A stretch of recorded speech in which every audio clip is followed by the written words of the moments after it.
Look at that. Fresh Shave Tuesday.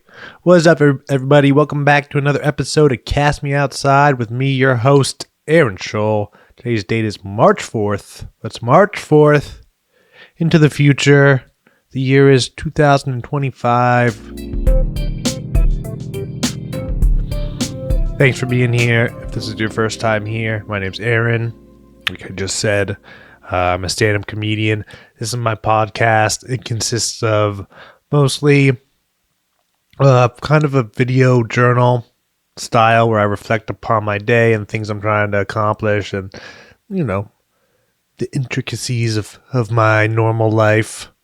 We also touch on cultural stuff. Sometimes we'll do episodes on more specific topics, and then we kind of wrap it up with an advice section where I try to take someone's advice, read it to you all, try to make it entertaining, try to enjoy ourselves, usually try and give them some pretty milquetoast safe advice, but we're pretty silly how we get there. So welcome. Oh man, what is up, everybody? Hot intro, slow body. Oh, I went to the gym yesterday. That's a good place to start. I know the gym was fine. Well, let me think about the gym. I think I took a little bit of an edible, like only the littlest bit. I think maybe 5 milligrams at most, but probably like less than that. And then it was just a hard workout. I don't know what it was. Like the weights weren't extra hard. I think it was maybe the edible. It just made me feel sluggish.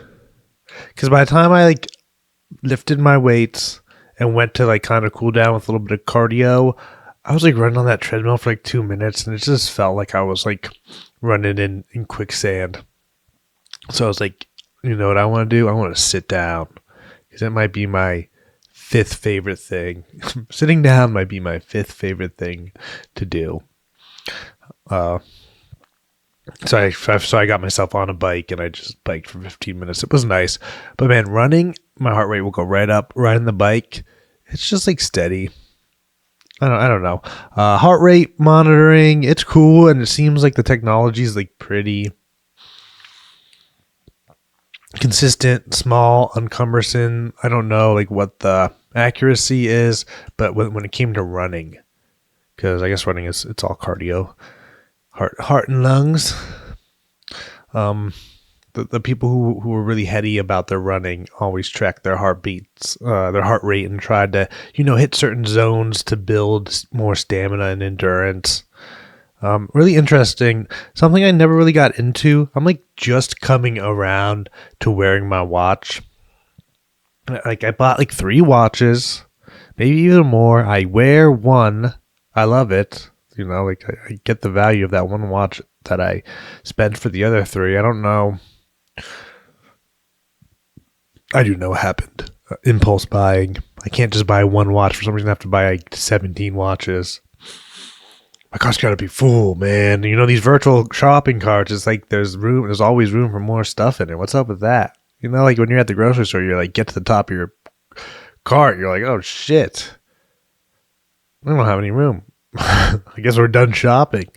Online, there's no space is not a limit like it is in reality. Only the amount of debt and or cash you have is your only limit.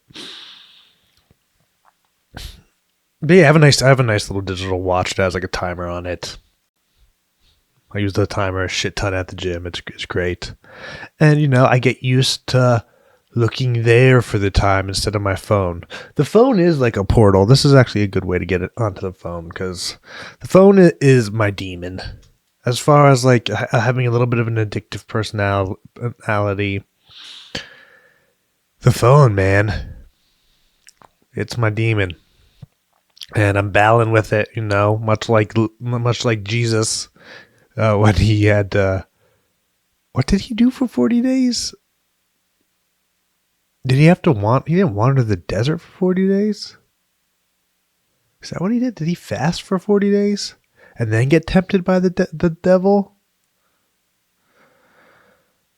Well, today's the beginning of Lent for those who are more Christian than I. And, I was raised Christian, did the whole confirmation Lutheran is what I was in my formative years. I actually got kicked out of my youth group. I was like a big youth group kid, you know. I went to church camp all the time, went to these fun retreats. And dude, the retreats were fun. And, you know, I have a love for Jesus and religion and like Christianity as like, you know, if you got to believe something, believe the thing that's trying to like put treating other people the way you want to be treated first. So I'm all for that. I don't know what I'm going to do. But sometimes when people are so against like going to church out of like kind of respect, I don't know. Is it bad of me to be like a little bit like this? Like they're not going to hold you down and like read the Bible to you. Like you're just going to hang out for an hour. Like maybe you can get something even if you're not like full sail in on it. Like, whatever. I'm just digging up my own little pet peeves. But yeah, I got kicked out of church. For drum roll, please. Church camp, youth group. I got kicked out of a retreat. For drum roll, please. Smoking weed in the hotel room. This was fun. You know. I had a little chinchilla. I had like a kid like a year younger than me. So, but of course, you always feel bad being the older kid. Being like, oh, fuck. I'm the older kid who fucking corrupted the kids. I don't know. I just have a lot of shame and guilt just about being a good example. I don't know why that is. But yeah.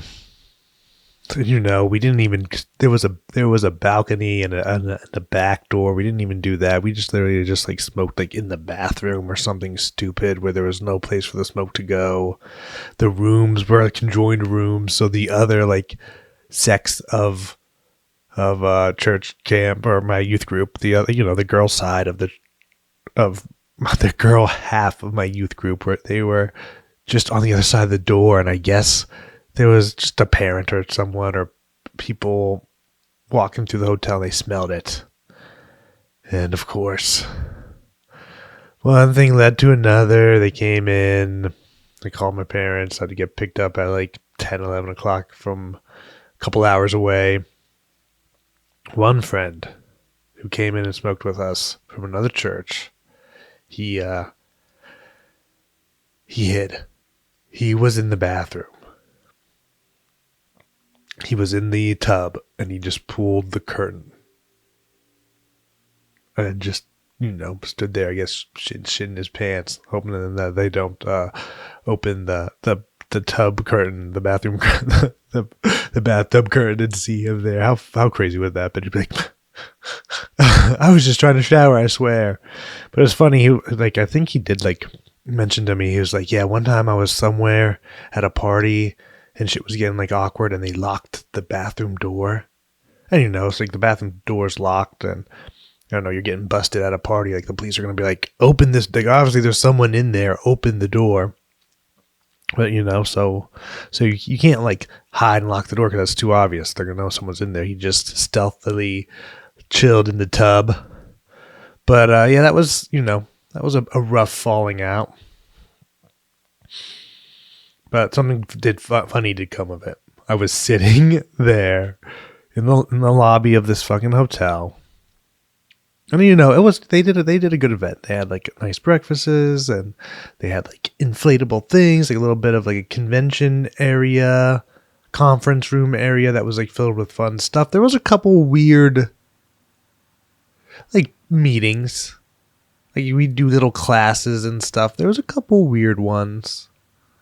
Well, I won't go off on that tangent right now. I'll get to the end of this story, then I'll throw a little pity cherry on top of the funny, and then we can talk more about, you know, the fucking cell phone, the roots of my obsessions. I don't even know, compulsion. But I was sitting there in the lobby after getting high, after getting busted from smoking weed, and a janitor comes by, a black man, older gentleman, walking by, and I just look at him, and he goes, right on, brother. He goes, right on, brother. I probably like did something like this. Whatever. Embarrassing. And I was like a senior in high school. Which is like, at that age, like, I should know better. Or like, and even maybe right now, I'm like, oh, you should know better, senior in high school. But someone who's almost twice that, and I'm coming to the conclusion that I still don't know better about a lot of things. So maybe it was inevitable. Maybe I shouldn't have known better. Maybe I knew exactly how much I was supposed to know. But yeah, but Lent, obviously this is something on my mind. I've been talking about like, oh, it's the beginning of March. I should try and see if I can challenge myself to control this bad habit. And then like 3 days into March, I'm like, oh, it's Fat Tuesday, the beginning of Lent. Let's see if I could use this as kind of motivation to rein in this bad habit. So that's where we are. And so what's the habit? Phone time. This is phone jail. I've talked about phone jail before. It's basically just a drawer for my phone that I put it in that drawer when I'm done with work, when I'm at home, so it's just not kind of by me. Because, it's so goddamn powerful.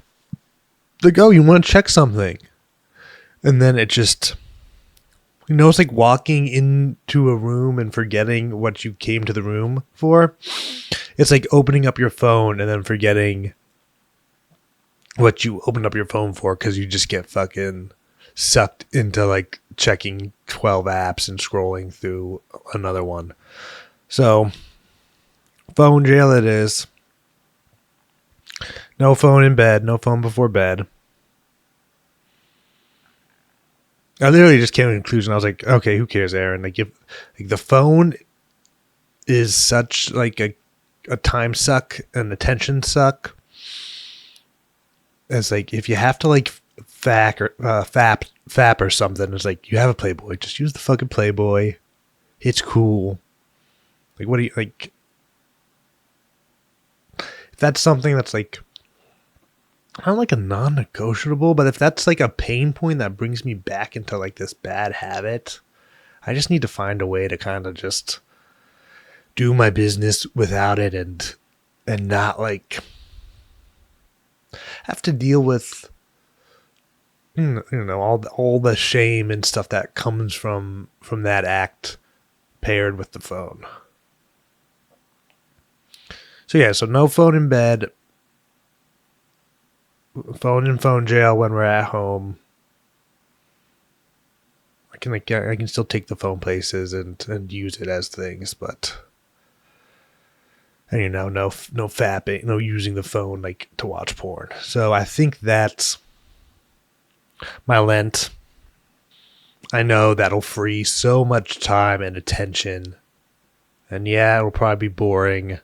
I was already kind of fucking around with it. I have a Bluetooth speaker, and luckily this new PC has Bluetooth. So if I want to stream some audio, and then I'm just walking around with a speaker. The speaker that has 3 buttons on it, no screen. Just listening to things. Instead of walking around with a phone. And, another video. Like if I want background music, if I want a little background podcast, I can stream it over the Bluetooth from my computer, which doesn't have the same. I mean, it has the video game dopamine suck, but it doesn't have the same scroll and other like compulsive checking dopamine suck. So that's the one I'm trying to kind of fight because it's like, dude, it's like you're just a fucking zombie. You're just a fucking zombie. You're like getting zombified. You're escaping. I've been like Chase Hughes, who was like the human behavior specialist who was on Joe Rogan. I've been like listening to some of his other podcasts. Really good one. Diary of a CEO. He's like a light-skinned version of Chris Williamson. I don't know how they don't have a podcast episode together. But he was great on that. That was one thing that I was mad about Joe Rogan's podcast is like Chase, like, and I said this before, Chase was there ready to like, answer any question and seemingly very honestly and seemingly like be willing to like apply any or provide any example for what he's talking about. And Joe kind of like, he just wanted to chat about what he knew hypnosis was sometimes used for, where it felt like Chase was like ready to be like an encyclopedia. So hopefully that guy ends up on Andrew Huberman, and Andrew Huberman asks him some good questions, because Andrew Huberman's all about hypnosis. I don't know if it's like competing, which is lame. Yeah, I don't know. It's weird, but he said something interesting. Oh yeah. That about like apps and stuff, and it was basically that if you don't know what it's selling like either escapism, or it's basically selling escapism, or like self-numbing, self-soothing. Like if you don't know what your product actually does, it's like it's providing this like kind of sad thing that they can't just outright say, like, download our app. It'll like like you can try and use it to fill the void. Like, like you can download this app, you'll sit in a room and like time will fly by, and like at least you won't be at least you won't be like privy to like the existential problems that are running around, like that are like happening at all times. I don't know. Maybe that's not exactly what he meant by selling like escapism, but yeah. So it's like, yeah, these escapism apps, just like compulsively opening apps. I do that shit all the time, and that's like when shit becomes so ingrained. Andrew Huberman talks about that, where it's like not even like an addiction. Like an addiction at its worst is a compulsion. Like you can't even stop yourself from doing it. Like right now, I'm like, oh, how cool! I just kind of yo-yoing with the phone, definitely. And maybe I need Jesus. Maybe I need to think about his story. You reflect on Jesus' story and how it's like mine. And, dude, I think learning about these archetypes and stuff, I'll do the archetypes episode eventually, guys. It's so hard with a full-time job. And, you know, I was trying to do the math. It's like, okay, well, I want to work out. That's like 7 hours a week. Okay, I want to do comedy. That's like 4 or 5 hours a week. Okay, I want to edit stuff. That's like 10 hours a week. It's like, okay, I want to do podcast episodes. That's like 7 to 8 hours a week. It's like I'm going from going to 40 weeks, 40 hours plus 20, like that. And then I was like, okay, I have to shave, do my laundry, wash the dishes. Like, it's like, of course I'm just like naming life, but for me, like, that's a lot of shit. And I'm sorry that I got out in front of my skis with archetypes, especially since it is like cool to process. And in like some of my extra research, I found some good Robert Moore lectures on the warrior, where he kind of does his thing where he doesn't really talk about anything for a while, or talks, but he got to the point, and it was a lot better and it was a lot different than some of the YouTube videos. I feel like sometimes the YouTube videos are a little regurgitative. Like this guy will have this example, then some other guy will have like the same example. He was talking about like the sword and the stone. So yeah, the knight has a sword, and every archetype has like a phallus. And then he was just talking about like the sword being trapped in the stones. Like, what does the stone represent? Like, oh, the stone is matter. Matter's like mother. So that's like your I don't know, your human ability, like your tool, like the sword. The sword's like kind of like the refined tool. I don't know, guys. Obviously, I might be able to chisel something out of that. Sorry that I made you listen to that. But obviously, I still have a couple more dots to connect before I want to try and talk about the warrior archetype for 20 minutes. So that's where I'm at. Yeah, okay. I got to go to stand up comedy here in a minute. I'm actually really excited for stand up comedy because got some shows coming up in April, so I'm gonna like just hammer out like a really nice 10-minute set that I like. I'm gonna hammer that out over the next month, and yeah, I'm just excited. I'm excited to go up there with 10 minutes and for not much of it to be gross, and it's just to flow well and it'd be a good experience for everybody. All right. So yeah, advice. Oh my god, I might just read this. It's long as fuck. I might just read this, and then we'll talk about it. I'm sure I'll have to stop here and there. You know, I got my opinions, my goddamn opinions. Okay, advice. I think my daughter is marrying into a cult. I'm afraid that my 21-year-old daughter is getting herself into a mess that will be difficult to get out of. She's a junior in college and has been dating the same boy since she was in high school. He comes from a very devout, fundamentalist Christian family, where the man is the head of the household and women are seen and not heard. Yeah, I don't know. These women get sucked into this. I knew a girl whose brother got sucked into this, and she was telling me he basically ended up marrying a girl at this age, like 21. They were both 21, and then she was saying how upset she was that the girl was posting stuff that was in line to what this lady's saying, where the man is the head of the household and women should be seen and not heard. Like she was openly posting like an unnuanced version of this dynamic,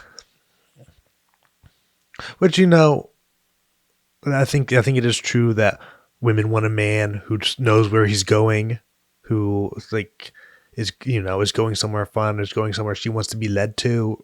Like I think that is true, but obviously it's a cooperative. No one's there against their will. People are going, people are partnering up, in good conscience and with full consent. Not coming along and not having a say, not being seen or heard. Okay. The women stay home and raise children while the men work. He was raised homeschool, and their local church was their whole life. Recently, his parents left their church and started their own church. Oh my God, that is money. We're starting our own church.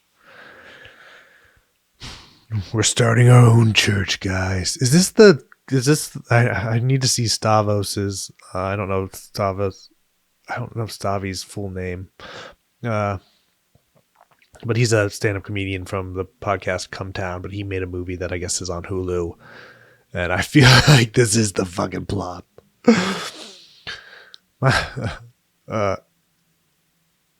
Dude, they're breaking away from the church. We're going to do it more hardcore, more oppressive. We're going to see and hear even less women. Who's coming with me? We're starting a new cult. Church, I mean. Holy shit. Don't tell anybody. Don't tell anybody about this. Cults are weird, man. And like political cults, they were kind of talking about that too. It's Chase and the host of the Diary of a CEO. Those two, they were talking about like kind of how you kind of get nudged through these persuasive techniques into saying pretty ridiculous things, believing pretty cultish beliefs, things just based off faith or no like real reason. A lot of it's like authority. I digress. Let's get back to the advice. And started their own that he and my daughter are very involved in. Okay, yeah, dude, he's a lieutenant in this new cult.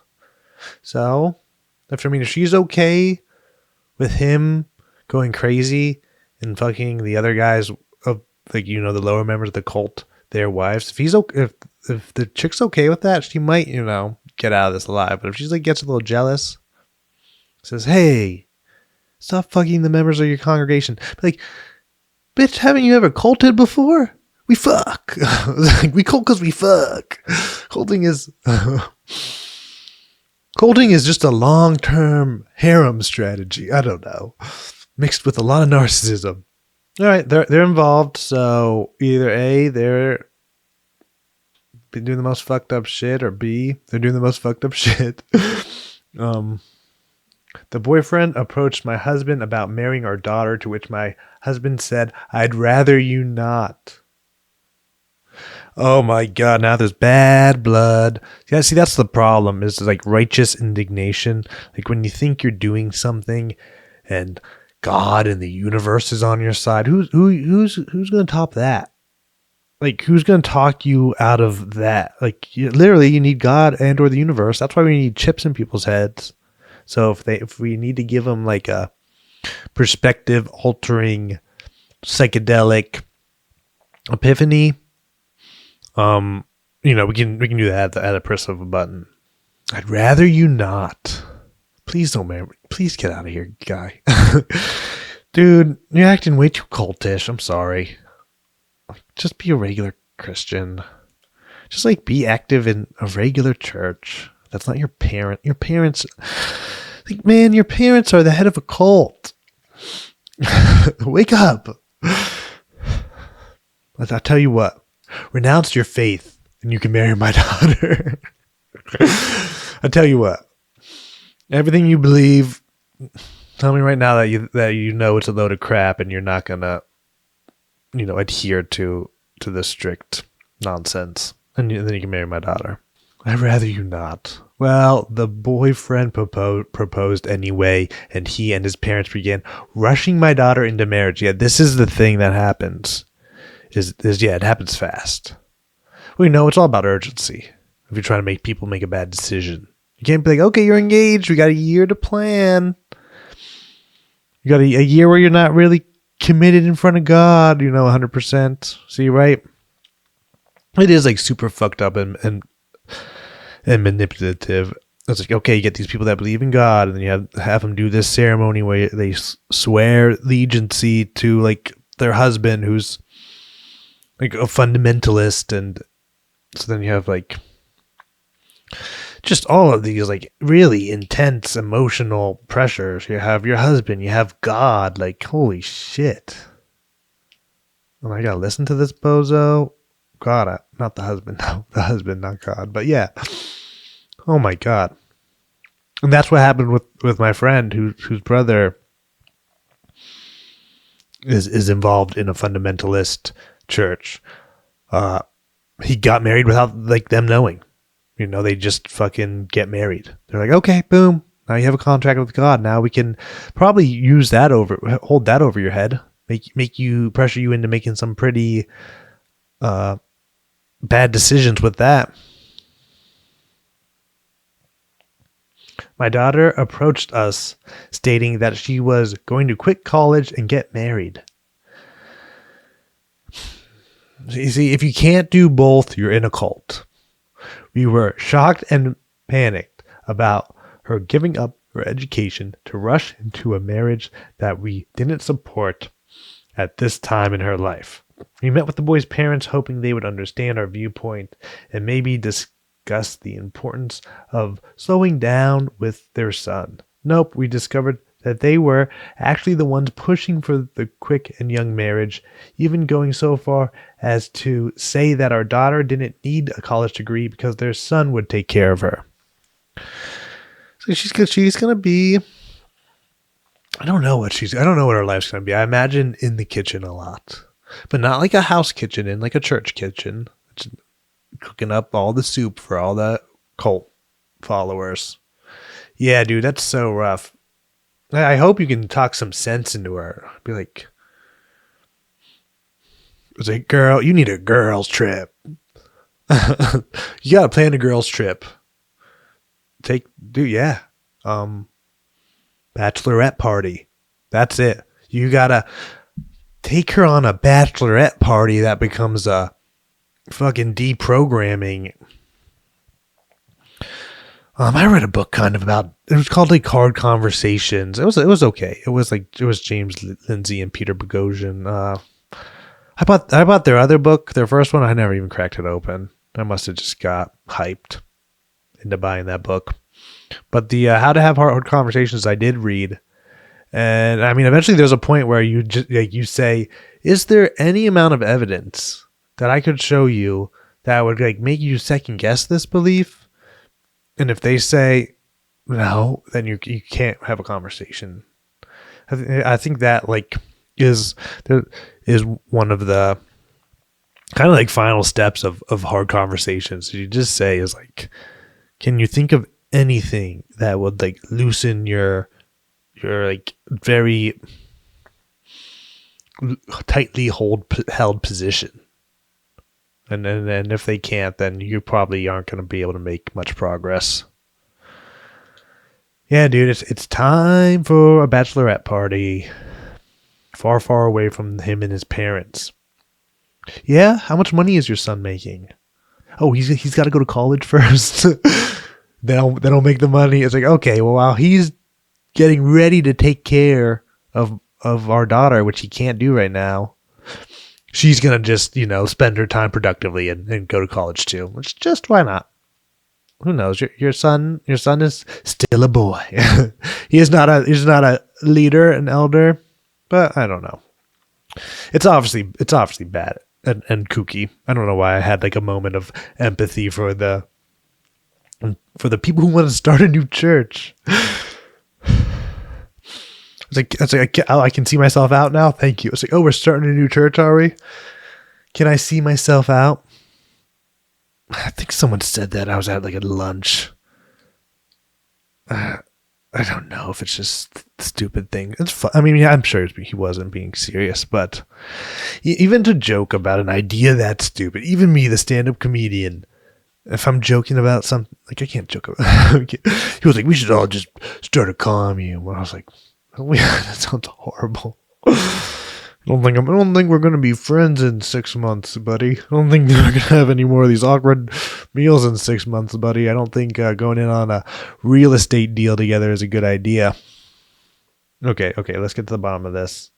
What is super concerning is just how much control and influence this family has over our daughter. We have discovered that they have played a part in keeping her away from our home. They have given her a job within their church, which keeps her from being with us on the weekends. And during our meeting with them, they were very condescending and saying things that sounded crazy that left us with more questions than answers. Okay, yeah, exactly. That's just like I said, she has a job. She'll be peeling potatoes because they're going to have a little fucking commune farm. So, oh, you want to, yeah. I mean, that's not that there's like obviously gathering food and gardening is fine, but when these cults become self-sufficient and you just become their fucking farmhand for room and board because they are like, because you're essentially kidnapped, like lugging the potatoes is a bad thing. Yeah, she'll lug potatoes. And wash them and peel them and make soup or whatever the fuck you do with potatoes. Bake them. Yeah. Separation. Try and get your daughter back. I don't know. A little bit of doubt. But you're so young. Like, what does the next 5 years of your life look like? Oh, just completely devoted. And it's like... And I don't know about this son, but the odds are, like, if your parents are cult leaders, odds are the son of a cult leader, like a pretty aggressive cult leader, the entrepreneurs of cult leaders starting a new cult, like those are probably pretty aggressive people. So, like, the offspring of that environment, those personalities, I don't know, man. It's just so hard. It's just so hard.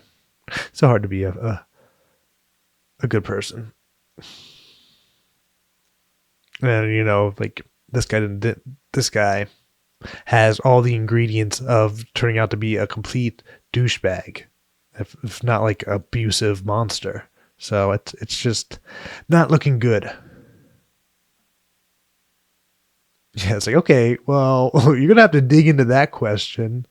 She has a job where she works for the Lord. It's like, are you the Lord? Who's the Lord? Where's the money? Where's the W-2s, dude? Call the IRS on these people. It's tax season, baby. Is there like a comedy movie about like an IRS agent that's quirky and like gets himself in over his head and has to like get money for the government? I don't know. But from like a even shadier corporation that's keeping money from the government. Because he goes, it's tax season. I hope you filed early. I guess we're filing early. I'm not giving you an extension today. I'm just little quips. It's going to be like a lot like They Live with, dang it, I can't remember his name. That wrestler. Oh, Pipey Pepper Pipers. Peter picked a pep. Peter picked a. I'm so fucking close to this name. But yeah, he's in They Live. That's the one with the glasses. There's a couple different memes about it. But yeah, but him with the IRS getting the government their money. Uncle Sam. I don't know. Who are you? I'm Uncle. I'm your uncle. Your Uncle Sam. Our daughter now puts this family up on a pedestal and speaks about how godly they are and how our family is fake Christians. Yeah, dude. We are the real ones. Those other world beliefs, those other perfectly normal people, they may look perfectly normal, but they're actually fake. It's almost as if she is now viewing us as her enemy. Yep, us versus them. Dude, it's like her fucking soul on the line. So you kind of are. You're like her mortal enemy. You're like risking her being trapped in hell. So sad. She has changed her hairstyle and wardrobe to be more modest and will only listen to Christian music. Dang, it sucks is the only Christmas music I know. I mean, the only Christian music I know is Christmas music. So I hope Jingle Bells isn't too secular for y'all. We recently discovered that she has done all of this because her fiance wants her to be more pleasing to God. Yeah, exactly. This like hard authority. It has also recently come to light that he has been one of the reasons that she hasn't had friends over the years because her friends weren't good for her. So she pushed them away. Yep, she's in a cult. You gotta like get her to watch one or two, like, 5-minute YouTube explainers about what it's like to be in a cult and like the telltale signs and not being able to see your friends and family, not being able to question the dogma. Not yeah. You're hitting the important ones, in my opinion. I recently learned of an incident where he wouldn't let her get out of the car at the grocery store because there were men there and she wasn't dressed appropriately. They were coming from the movies, so she was dressed appropriately enough to be warm inside the movie theater. Yeah, okay. I guess what I'm really wanting is for someone to tell me what I'm wrong about. Tell me that I'm wrong about it all, that I'm overreacting. I know my daughter is an adult and has made her choice, but she is still my baby. Her wedding date is fast approaching in a couple months, and I just can't shake the feeling that she is getting into a terrible situation. Sorry, guys, I'm struggling here. We are way over time. Bachelorette party. Get some alone time with her. Shanghai her bitch ass. I'm so sorry. That these people are being so manipulative and horrible to your daughter. You need to start a more stronger, more fundamental Christianity that shames them for being shitty Christians, and then gain the upper hand authority wise. You need to get the Pope on the phone. Be like, hey, the Pope says no. We're talking about God's right hand man on earth here. He says get your college degree. That's what the Pope says. Yeah, it's scary. Hopefully you can shock some sense into her, talk some sense into her, so she doesn't wake up 5 years from now with a super shitty husband in a super shitty cult. But yeah, okay, thank you so much for listening to this episode of Cast Me Outside. It's been a lot of fun, but we're done. Gotta run. Thank you this time for your time, and until next time, keep on living and loving.